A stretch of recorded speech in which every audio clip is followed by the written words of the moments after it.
आणि त्यामुळं टेस्टिंग केल्यानंतर जे काही पॉझिटिव्हिटी रेट आहे त्याच्यामध्ये सुद्धा 5% घट त्या ठिकाणी निर्माण झालेली आहे. बऱ्याचदा असे काही लोक म्हणतात की नाही तुम्ही टेस्टिंग कमी केली. टेस्टिंग कुठंही कमी केलेली नाही हे सुद्धा मी जबाबदारीने सांगतो. टेस्टिंग ही साधारण 80,000 प्रतिदिन टेस्टिंग आपण करत आलेलो आहोत आणि त्यामध्ये राज्याच्या टेस्टिंगमध्ये RT-PCR ची टक्केवारी ही जवळजवळ 65% आहे आणि अँटीजनची टक्केवारी ही 35% आहे. हे माननीय प्रधानमंत्र्यांनी सुद्धा याचं कौतुक VC मध्ये केलं, कारण अनेक राज्य हे अँटीजन टेस्ट 90% करतात, टेस्टची संख्या वाढून दाखवतात, परंतु अँटीजन त्यातल्या 90% असतात आणि RT-PCR 10% असतात. असं UP पण आहे आणि अशा अनेक राज्य आहेत, मी नावांचा उल्लेख करण्यापेक्षा, परंतु आपण 65% RT-PCR करतोय आणि टेस्टिंगमध्ये 2,80,000 प्रतिदिन करतो आहोत आणि पर मिलियन टेस्टिंगमध्ये सुद्धा 2 लाख पर मिलियन टेस्टिंग आपण आपल्या राज्यामध्ये करतो आहोत. त्यामुळे टेस्टिंगमध्ये कुठेही घट न होता या ठिकाणी साधारणपणे केस रेट्स कमी होत आहेत, डेथ्स कमी होत आहेत, पॉझिटिव्हिटी रेट आता या ठिकाणी कमी होतोय आणि डिस्चार्ज रेट हा जो काही आहे हा साधारणपणे जवळजवळ 3 आठवड्यात, मागच्या 3 आठवड्यात प्रथमच जवळजवळ 50,000पेक्षा कमी म्हणजे 48,621 एवढे त्या ठिकाणी रिपोर्ट झालेत. म्हणजे आता संख्या जी आहे आपली पॉझिटिव्हिटीची ती 48,000च्या दरम्यान आलेली आहे आणि डिस्चार्जची संख्या जी आहे ती 59,500 पर्यंत गेलेली आहे. म्हणजे पॉझिटिव्ह येण्याची संख्या 48,000 आणि डिस्चार्जची संख्या 60,000, 12,000 जवळजवळ त्याच्यात फरक आहे.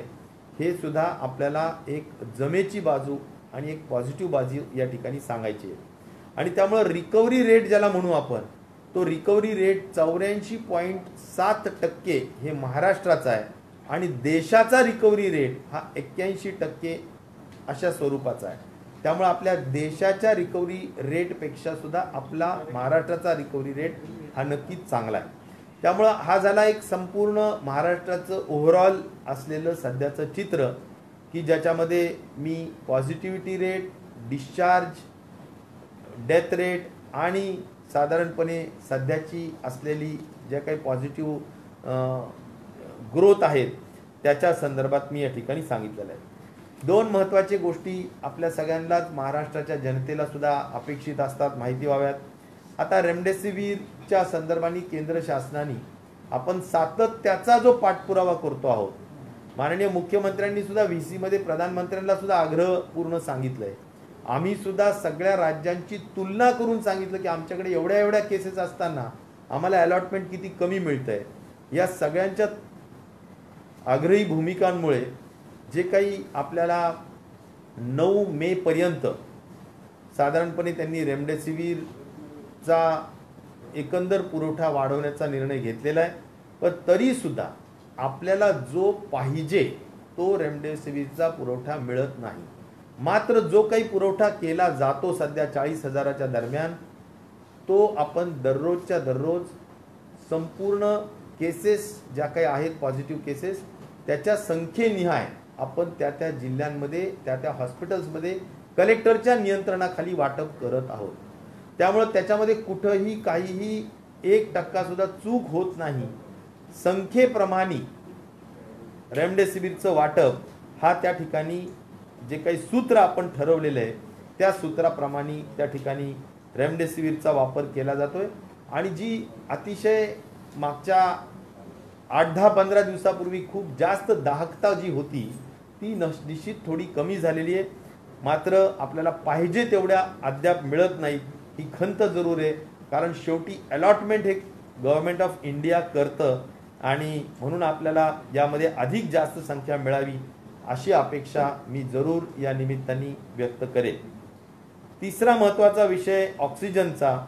आता आपण ऑक्सिजन बचत करावं यासाठी सुद्धा ऑक्सिजन ऑडिट करतो आहोत. ऑक्सिजनच्या संदर्भात एक ऑक्सिजन नर्स किंवा ऑक्सिजन सिस्टर नेमावा असंही आपण ठरवलंय. आणि ऑक्सिजन ऑडिटचा अर्थ असा की लिकेज थांबवा, अन्य सगळ्या बाबी लक्ष घाला, परंतु कुठल्याही परिस्थितीत आपल्याला ऑक्सिजनच्या संदर्भातली बचत झालं पाहिजे. आता आपण ऑक्सिजन जनरेटरच्या संदर्भात जवळजवळ आपल्या कलेक्टर्सनी 150 पेक्षा जास्त प्लांटची ऑर्डर दिलेली आहे.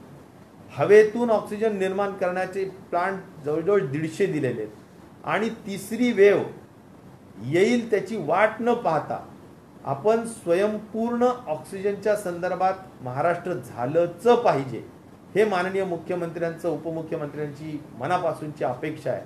आणि त्या दृष्टिकोनातून कलेक्टर्स जवळ उपलब्ध करून दिलेली जी निधी आहे त्या निधीचा मग तो DPDC असो किंवा SDRF असो याचा वापर करून संपूर्णतः ऑक्सिजनचा PSA टेक्नॉलॉजीच्या ऑक्सिजन जनरेटरचे प्लांटच्या ऑर्डर्स देण्याचं सांगितलं.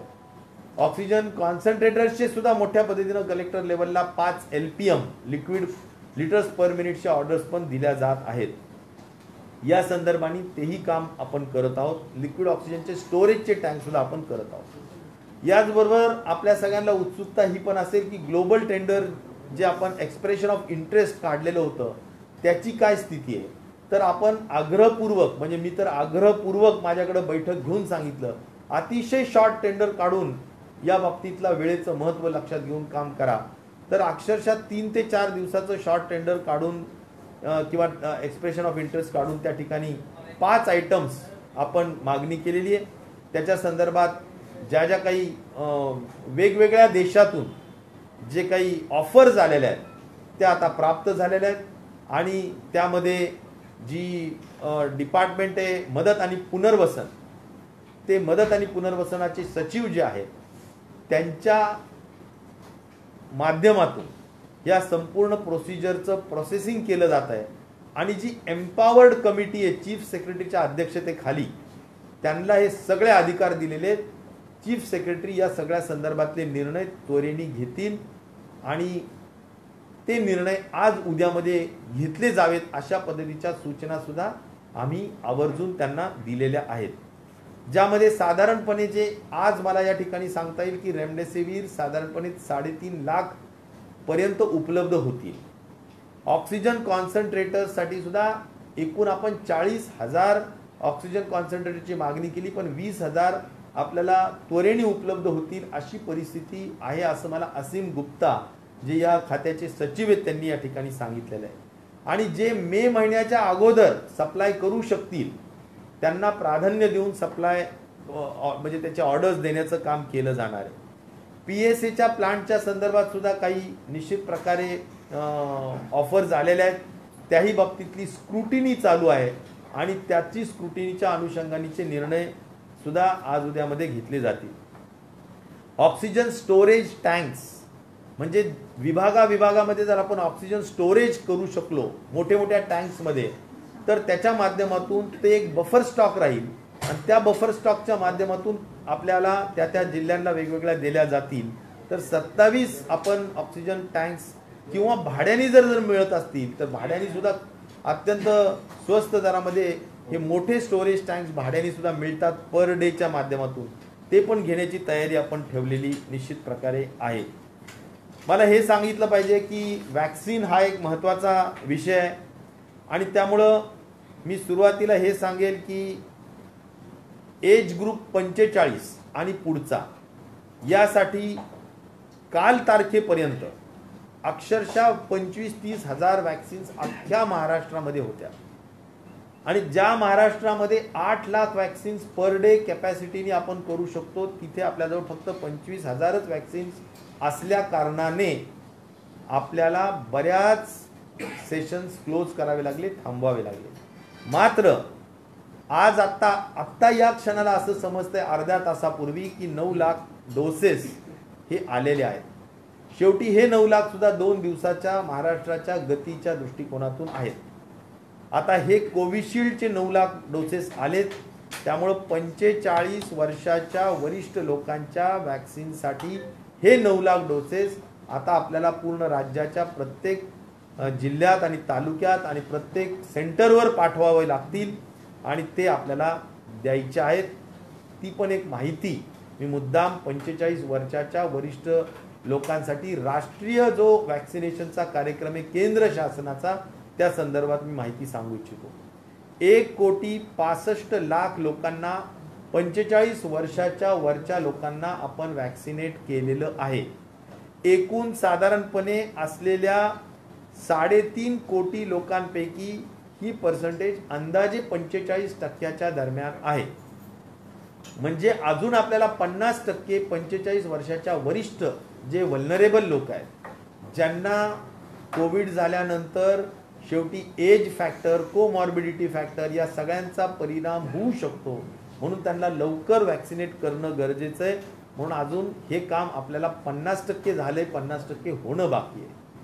राहिला प्रश्न जे देशामध्ये जे 4-5 राज्य आहेत की ज्यांनी 1 मेला 18 ते 44 वयोगटातील वॅक्सिनेशन सुरू केलं, त्यामध्ये महाराष्ट्र देखील आहे।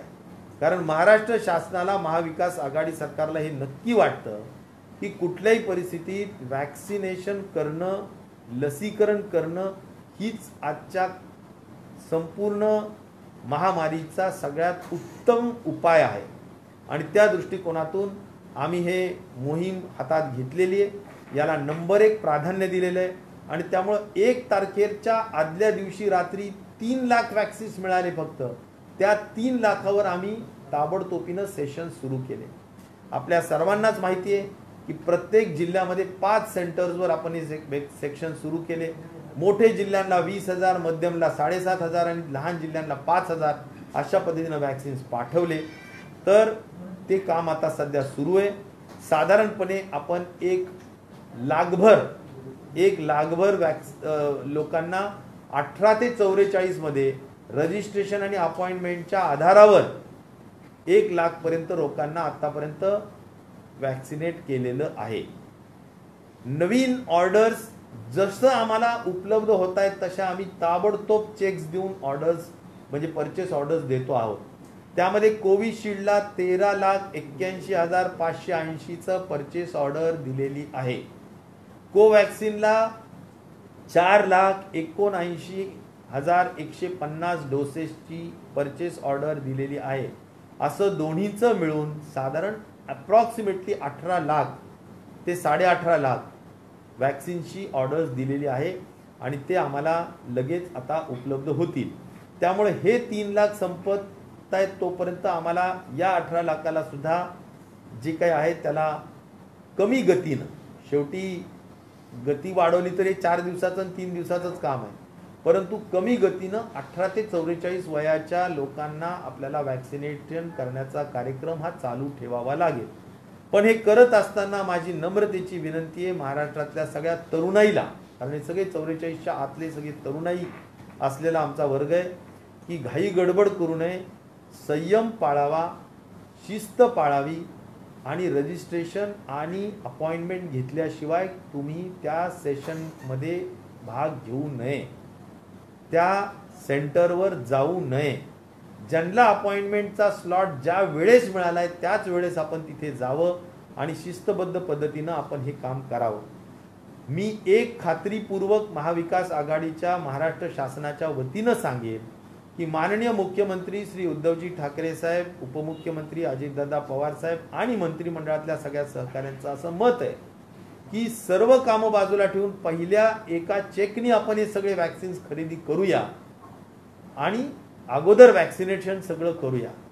म्हणजे आपल्या सर्व तरुणाईच्या खऱ्या अर्थाने आरोग्याच्या काळजीच्या संदर्भाने हे निर्णय घेण्यासाठी शासन कटिबद्ध आहे।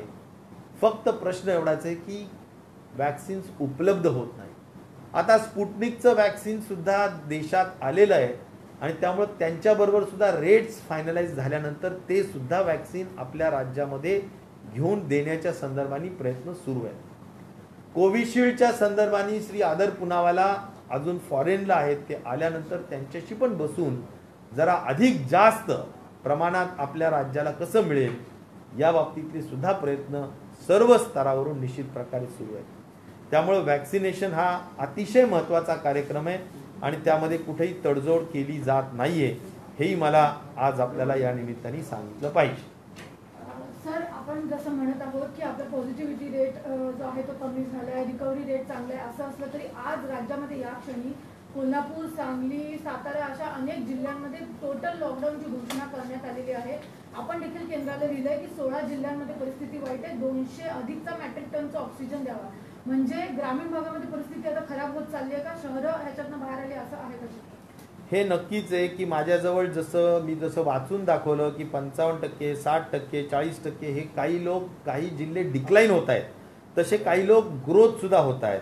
आणि त्यामध्ये निश्चित प्रकारे अतिशय जास्त ग्रोथ होणारा जिल्हा म्हणजे आता कोल्हापूर असेल, बुलढाणा असेल, त्याचबरोबर सांगली साताराचा भाग असेल, ह्या सगळ्या भागामध्ये मोठ्या पद्धतीनं ग्रोथ सुद्धा होत आहे.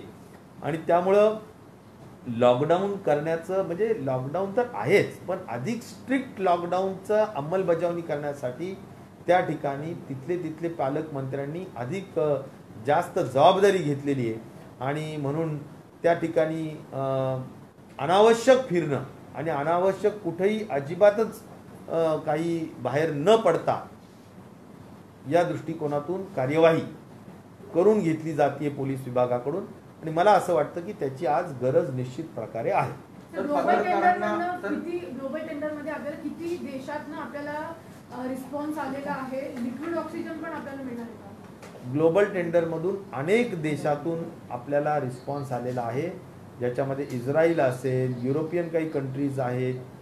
मला वाटतं बऱ्याच देशांमधून, मी काही सगळ्या देशांची नावं घेऊन वेळ घेऊ इच्छित नाही, पण ज्या ज्या देशांमधून आलेलं आहे आणि जिथं लवकर मिळू शकणार आहे 15 दिवसात 20 दिवसात त्या ठिकाणी ऑर्डर्स त्वरेने दिलं जात आहे. लिक्विड ऑक्सिजनच्या साठी सुद्धा काही ऑफर्स आलेल्या आहेत, त्याच्या बाबतीतले सुद्धा निर्णय घेतले जात आहेत. आणि त्यामुळं जसे निर्णय होतील ते निर्णय आम्ही माध्यमांना कळवू. काही ज्या जिल्ह्यांमध्ये रुग्ण वाढत आहे तिथला मृत्यू दरही जास्त नाही, याचं कारण म्हणजे असे बरेच जिल्हे आहेत जिथे बेड्स उपलब्ध नाहीत. आपण कोविड सेंटर सुरू केल्यानंतर ते सुद्धा आता कमी पडतात त्या जिल्ह्यांमध्ये, तर तिथली काही पायाभूत सुविधा वाढवण्याचा काही विचार आहे? ज्या जिल्ह्यांमध्ये संख्या वाढत आहे त्या जिल्ह्यांमध्ये कुठल्याही स्वरूपाने शासकीय रुग्णालयांमध्ये, मग ते मेडिकल कॉलेजेसच्या असो किंवा पब्लिक हेल्थ डिपार्टमेंटच्या असो, महानगरपालिकेच्या असो, बेड्स वाढवले पाहिजे, फील्ड हॉस्पिटल्स वाढवले पाहिजे, DCHC कॅटेगरीचे हॉस्पिटल्स म्हणजेच ज्या ठिकाणी ऑक्सिजन पुरवठा किंवा ऑक्सिजन सपोर्टेड बेड्स आहेत हे वाढवले पाहिजे. या संदर्भाच्या सूचना आहेत आणि ते त्वरेने कलेक्टर्सजवळ पूर्ण निधी आहे, कलेक्टरजवळ अधिकार आहे आणि त्यामुळे ह्या सगळ्या बेड्स वाढवण्याच्या सूचना दिलेल्या आहेत. नुसत्या बेड्स वाढवून चालत नाही, त्यामुळे त्याला लागणारा सर्व मनुष्यबळ, समजा 100 बेड्स वाढवले तर त्याला लागणारे तेवढ्या स्टाफ नर्स, त्याला लागणारे डॉक्टर्स, मग ते डॉक्टर्स MBBS पहिली कॅटेगरी नाही मिळाले तर MBBS, BAMS नाही मिळाले तर BHMS नाही मिळाले तर त्या ठिकाणी डेंटिस्ट, जे काही असतील त्या सगळ्या पद्धतीच्या डॉक्टर्सचा उपयोग आपण करून घेतला पाहिजे. परंतु कुठल्याही परिस्थितीत आपल्याला मनुष्यबळ असेल, ऑक्सिजन पुरवठा असेल आणि त्या ठिकाणी लागणारे संपूर्ण मेडिसिन्स असतील ते देण्याची व्यवस्था करण्याच्या संपूर्ण अधिकार आणि सूचना हे कलेक्टर्स आणि कमिशनर्सला दिलेले आहेत आणि ते त्या ठिकाणी करत आहेत. सर, थोडं पुन्हा लंडनला गेलेले आहेत आणि त्यांनी तिथे जी वक्तव्य केली त्याच्यामुळे त्या वक्तव्यानंतर राज्य सरकारचा काही संपर्क झालाय का आणि याचा लस पुरवठ्यावर राज्याचा काही परिणाम होईल का? कारण आपण त्यांच्याकडून सुद्धा काही प्रमाणात लसी खरेदी करणार आहोत. नाही, त्यांनी जे केलेलं ट्विट असेल किंवा त्यांनी दिलेली मुलाखत असेल त्यानंतर राज्य शासन म्हणून त्यांच्याशी कुठलाही संपर्क झालेला नाही. ते आल्यानंतर मात्र त्यांच्याशी संपर्क होईल आणि आपण आपल्या हद्दीपर्यंत एवढंच बघूया की कशा स्वरूपाने आपल्याला जास्तीत जास्त वॅक्सिन कोविशिल्ड देऊ शकेल. त्यांच्याजवळ प्रचंड कॅपॅसिटी आहे, त्या कॅपॅसिटीच्या माध्यमातून आपल्याला कसं मिळेल या दृष्टिकोनातून राज्याच्या मुख्यमंत्र्यांचा, उपमुख्यमंत्र्यांचा आणि आरोग्यमंत्र्यांचा आमच्या सगळ्यांचा प्रयत्न राहील. रेमडेसिवीरची जी आपण पहिल्यांदा किंमत घेत होतो साधारण 650 रुपये, त्यानंतर आपण ती वाढून 900 रुपये केली. भले त्यावेळेस परत केंद्र राज्याचा वाद गेला 10-15 दिवस झाला. आता ग्लोबल टेंडर दिला आहे असं म्हणताय, ऍक्च्युअल लस कधी उपलब्ध होईल आणि जी माहिती मिळते त्यानुसार 2000 ते 2500 पेक्षा जास्त किंमत या रेमडेसिवीरची असेल असं समजतं. काय वस्तुस्थिती असणार? नाही, रेमडेसिवीर इंजेक्शनच्या संदर्भाने जी केंद्र शासनाने एक तर संपूर्ण रेमडेसिवीर हा अधिकार आता खऱ्या अर्थाने केंद्र शासनाने स्वतःच्या ताब्यात घेतलेला आहे. अत्यंत स्पष्ट सांगतो की सगळं ताब्यात घेतलेलं आहे. 7 कंपन्या आहेत, त्या 7च्या कंपन्यांच्या प्रोडक्शनवर त्यांची पूर्ण नजर आहे. किती प्रोडक्शन होतंय ते प्रोडक्शन पूर्ण ताब्यात घेऊन ते कोणत्या राज्याला किती वाटायचं तो पूर्ण अधिकार त्यांनी त्यांच्याजवळ ठेवलेला आहे. आणि कदाचित ते जरूर काही त्याच्यामध्ये त्यांनी नियम केलेले असावेत की बाबा कुठे किती केसेस आहेत किंवा क्रिटिकल केसेस किती आहेत, त्याची काही नियमावलीच्या अनुषंगाने वाटप करतील असा एक अपेक्षा जरूर आहे. तशीच रास्त न्यायाची अपेक्षा आहे. आणि त्यामुळं आपल्याला एकच आहे की त्यांनी ज्या काही अधिकार नुसतं वाटपाचंच नाही तर प्रत्येक कंपनीचा काय रेट आहे तो रेट सुद्धा ठरवण्याचं काम केंद्र शासनाने केलेलं आहे. त्यामुळं तिथेही आपल्याला फार से राहत नाही, आपलं म्हणणं मांडायचा विषय राहत नाही. केंद्र शासनाने अलॉटमेंट आणि रेट वेगवेगळ्या कंपनीचे वेगवेगळे रेट आहेत. जसं आता झायडस कॅडिला ही कंपनी तीच रेमडेसिवीर बनवते पण 899ला पहिल्या दिवशीपासून विकते, ती आजही 899लाच विकते. काही कंपन्यांनी त्यांचे रेट 2200 केलेत, काहींनी 2800 केलेत, काहींनी 3100-3200 पण केलेत. त्यामुळे एक नक्की की त्या कंपन्या डिक्टेट करतायत. हे सेलर्स मार्केट झालेलं आहे आणि केंद्र सरकारने यावर लक्ष दिलं पाहिजे. आणि केंद्र सरकारने या संपूर्ण, माझं मत आहे की या संपूर्ण तुमच्या प्राइजेसवर नियंत्रण ठेवलं पाहिजे. आणि जर कोणत्याही कंपनीचं शेवटी पेटंट हे खऱ्या अर्थाने गिलियाडचंच आहे आणि ते त्याची मात्रा त्याचं परिणाम हा सारखाच आहे, तर मग एक 899ला विकलं जातंय, दुसरं एवढ्या महाग विकलं जातंय. ह्या गोष्टीवर नियंत्रण ठेवण्याचा पूर्ण अधिकार आणि काम हे केंद्र सरकारने करावं अशी नम्रतेची विनंती केंद्र सरकारला मी निश्चित प्रकारे माध्यमांच्या मार्फत करू इच्छितो. सर, ऑक्सिजनचा तुटवडा मोठ्या प्रमाणात आहे. आजच आपल्या राज्याकडून केंद्राकडे 200 मेट्रिक टन ऑक्सिजन मागणी केलेली आहे. काय केंद्र सरकारकडे आज जी मागणी केलेली आहे किंवा राज्य शासनाला आज एकंदर जे मिळतं आहे ते 1750 मेट्रिक टन एकूण मिळत आहे. यापैकी 1250 मेट्रिक टन हे आपल्या महाराष्ट्राचं आपल्या हक्काचं आहे. आणि त्यामुळं त्याच्या व्यतिरिक्त जे मिळतंय 200-300 टन हे केंद्राने आपल्याला वेगवेगळ्या राज्यातून अलॉटमेंट करून दिलेलं त्या ठिकाणी ऑक्सिजन आहे. आज आपण आपलं ऑक्सिजन ओडिसामधून सुद्धा आणतो आहोत. म्हणजे फ्लाईट्सनी, एअरफोर्सच्या विमानांनी रिकामे टँकर्स तिकडे जातात आणि तिथून 36 तास ट्रॅव्हल करत साधारणपणे ओडिसावरून ऑक्सिजनचे टँकर्स इथे येतात. आणि त्यामुळं तीच परिस्थिती गुजरातमध्ये सुद्धा त्या ठिकाणी रिलायन्सच्या ऑक्सिजन जनरेशनच्या ठिकाणी जातात, तिथून सुद्धा एअरलिफ्टिंग करून आणि तिथून सुद्धा बाय रोड टँकर्स येत आहेत. त्यामुळं आपण जे काही बाहेर अलॉटमेंट केलेले विषय त्याचा टर्न अराउंड टाईम जो आहे तो कमी व्हावा ही आमची मनापासूनची अपेक्षा आहे. आणि त्यासाठीच आपण जर का लिक्विड ऑक्सिजन स्टोरेज टँक्स जर मोठ्या पद्धतीनं डिव्हिजनला करू शकलो तर हा लिक्विड ऑक्सिजनचा जो काही बफर स्टॉक राहील त्यामुळे जवळच्या जिल्ह्यांना तिथून लवकर पुरवठा करता येऊ शकेल. ग्लोबल टेंडरमध्ये एक्सप्रेशन ऑफ इंटरेस्ट जे मागवलेले आहेत त्यामध्ये काही भाड्याने सुद्धा हे देऊ शकतात आणि काही स्ट्रेट विकतही घेऊ शकतात. एम्पावर्ड कमिटी जी आहे चीफ सेक्रेटरीच्या अध्यक्षतेखाली ते सगळे फायनान्शियल डिसिजन्स, आर्थिक निर्णय ते सगळे लोक घेतील. आणि मला विश्वास आहे की 1 किंवा 2 दिवसाच्या आतमध्ये सगळे निर्णय ते दिले जातील. त्यांनी निश्चित प्रकारे महाराष्ट्र शासनाच्या वतीनं म्हणजे जनतेला महाराष्ट्राच्या मोठा दिलासा मिळण्याच्या दृष्टिकोनातून काम होईल. तर परदेशातल्या अनेक कंपन्यांनी देशाला वेगवेगळ्या स्वरूपात निधी दिलेला आहे. त्यातला काही मदत किंवा काही वाटा महाराष्ट्राच्या वाट्याला येणार आहे का? राज्य सरकारने त्याच्या स्वरूपाची मागणी केली का? ऑक्सिजन कॉन्सन्ट्रेटर किंवा ऑक्सिजन किंवा ह्याबाबत जी US सिंगापूरकडनं जी काही वेगवेगळ्या फार्मा मदत कंपन्या मिळते, पैसे त्याचा donate एक करतात. आहे की राज्य शासन जे काही थेट CSRच्या माध्यमातून प्रयत्न करत आहे ते राज्य शासनाला मिळतात आणि आपण राज्य शासनाच्या वतीनं बरेच नामांकित चांगल्या कंपन्या आहेत. टाटासारखे लोक, टाटा सन्स सारखे लोक, टाटा ट्रस्ट सारखे लोक हॉस्पिटल्स बांधकाम करतायत. अनेक पद्धतीनं त्या ठिकाणी PP किट्स देत आहेत, N95चे मास्क देत आहेत, व्हेंटिलेटर्स देत आहेत, कॉन्सन्ट्रेटर्स देत आहेत, ऑक्सिजन कॉन्सन्ट्रेटर, काही PSA प्लॅन्ट्स देत आहेत, फार्माचे बरेचसे कंपन्या.